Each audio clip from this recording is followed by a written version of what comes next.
Vous êtes bien dans un jeu vidéo, mais vous n'êtes plus là pour jouer. Sword Art Online, Encrad, livre 1.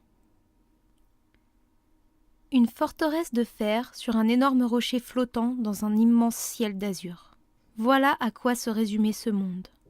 D'après les calculs d'un petit groupe d'artisans qui, poussés par la curiosité, avaient mis 1 mois à en arpenter l'ensemble, le rez-de-chaussée atteignait environ une dizaine de kilomètres, soit l'équivalent d'un quartier comme Setagaya. Au-dessus, une centaine d'étages se succédaient, faisant apparaître l'ensemble si vaste que cela dépassait l'imagination. Il était absolument impossible d'évaluer la somme totale des données. À l'intérieur se trouvaient plusieurs villes, de nombreux villages et autres bourgs de petite taille, mais aussi des forêts, des plaines et même des lacs. Chaque étage était relié aux autres par un seul et unique escalier, mais sa découverte et son accès étaient gênés par l'aspect labyrinthique de l'endroit et par le danger dû aux monstres qui y rôdaient, entravant toute progression. Cependant, dès que quelqu'un avait réussi à passer dans une ville du niveau supérieur, tout le monde pouvait alors y pénétrer librement grâce à un portail de téléportation liant toutes les villes des étages inférieurs.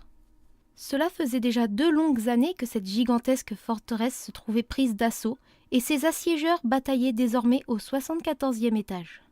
Ce vaste bâtiment portait le nom d'Encrad. Dans l'enceinte de ses murs gravitaient près de 6000 personnes, tout absorbées dans un monde où régnaient les combats à l'épée.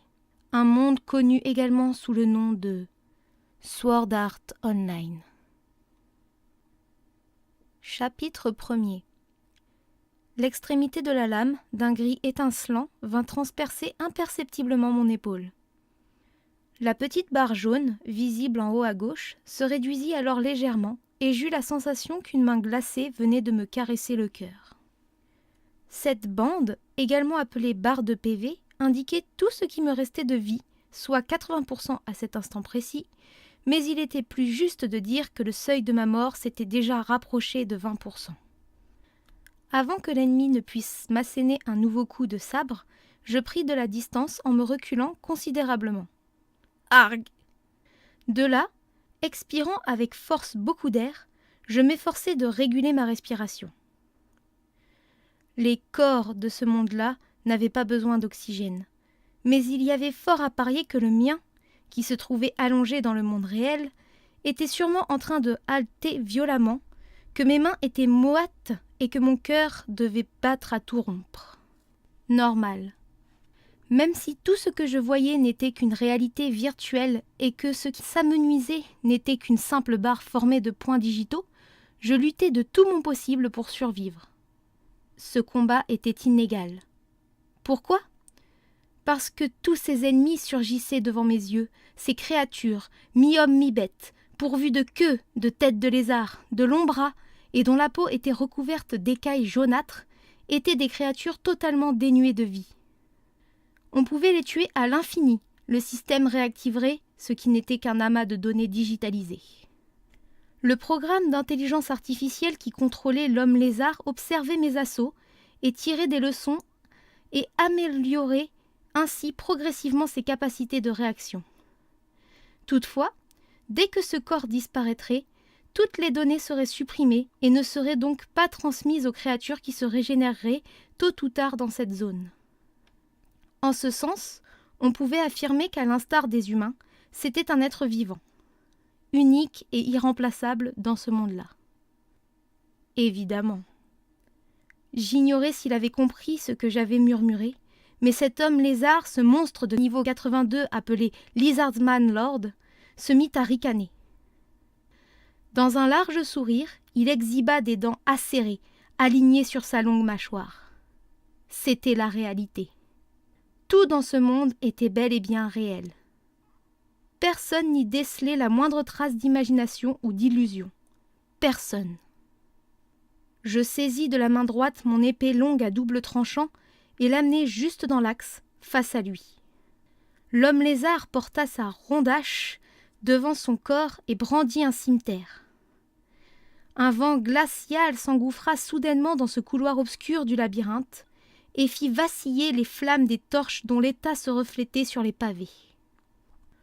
Gra! Lizardman Lord frappa le sol de son pied en poussant un terrible rugissement et, alors que je me pensais hors d'atteinte, son cimeterre décrivit des arcs de cercle avant de venir se ficher dans ma manche. Une pluie d'étincelles orangées illumina l'espace. Fell Crescent était une technique d'épée de haut niveau classée dans la catégorie des lames courbées, permettant de causer des dommages lourds en une seule attaque. Sa portée de 0 m en 0,4 secondes la rangeait parmi les excellentes attaques de perforation. Cette fois, j'avais anticipé l'assaut. J'avais pris soin de garder une distance raisonnable pour tromper et guider l'intelligence artificielle de l'ennemi. La pointe du cimeterre frôla mon nez en diffusant une subtile odeur de brûlé. Genoux fléchis, je m'approchai du cœur de l'homme lézard. « Maintenant !» Je poussai un cri et je lançai un coup de taille avec mon épée. La lame luminescente perça les fines écailles du ventre du lézard d'où jaillit un flot de lumière écarlate. Un hurlement strident se fit entendre. Mon épée ne s'arrêta pas là. Obéissant à la notion suivante qui démarrait, le système m'assista automatiquement dans mes mouvements et enchaîna une autre attaque à une vitesse phénoménale. Dans ce monde, ces techniques, les fameuses compétences d'épée, étaient le facteur clé du succès des combats. Ma lame fendit l'air de gauche à droite et perça la poitrine de mon ennemi. Après une rotation complète, je lui assénai un 3e coup qui le perfora plus profondément encore.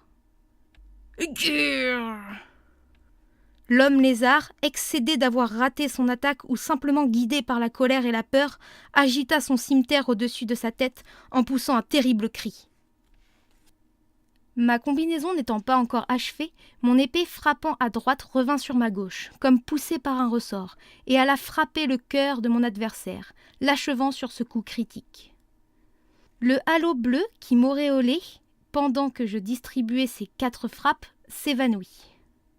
L'horizontal square consistait à donner 4 coups horizontaux successifs. La lumière vive éclaira les murs du labyrinthe avant de disparaître. La barre de PV qui s'affichait au-dessus de la tête du monstre s'amenuisait jusqu'à la dernière limite.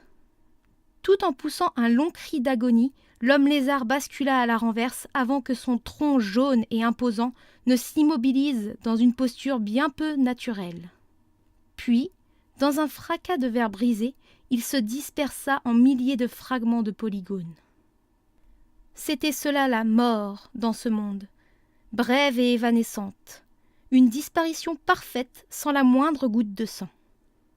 Après l'avoir balancé de gauche à droite, je rengainai mon épée dans le fourreau que je portais sur le dos. Je jetai un bref regard dans mon inventaire. La liste des objets récupérés et les points d'expérience obtenus s'affichèrent en violet. Je reculai de quelques pas et me laissai glisser lentement contre le mur du labyrinthe. Les yeux fermés, j'expirai tranquillement l'air que j'avais trop longtemps retenu, lorsque je ressentis un fourmillement au niveau des tempes. C'était probablement dû à la fatigue qui suivait souvent les combats en solo d'une telle durée. Je secouai plusieurs fois la tête pour chasser cette impression et j'ouvris de nouveau les paupières. L'indicateur de temps, qui scintillait toujours en petit en bas à droite, marquait déjà 3 heures de l'après-midi.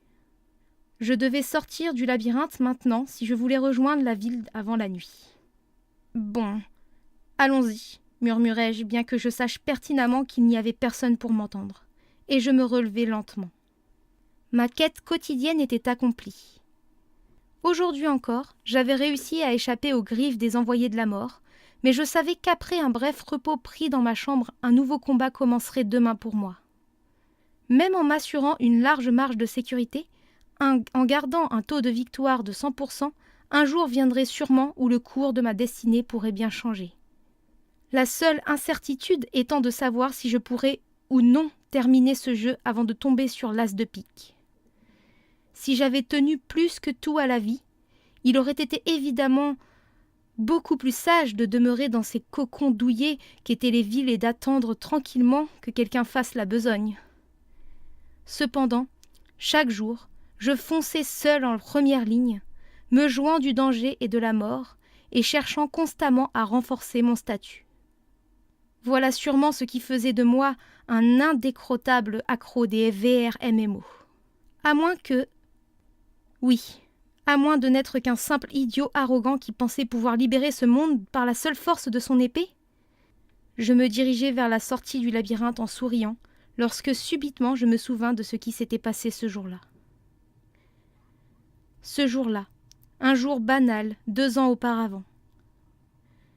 Ce jour-là, où tout s'est terminé et où tout a commencé. Oui, je repensais à ce jour et, surtout,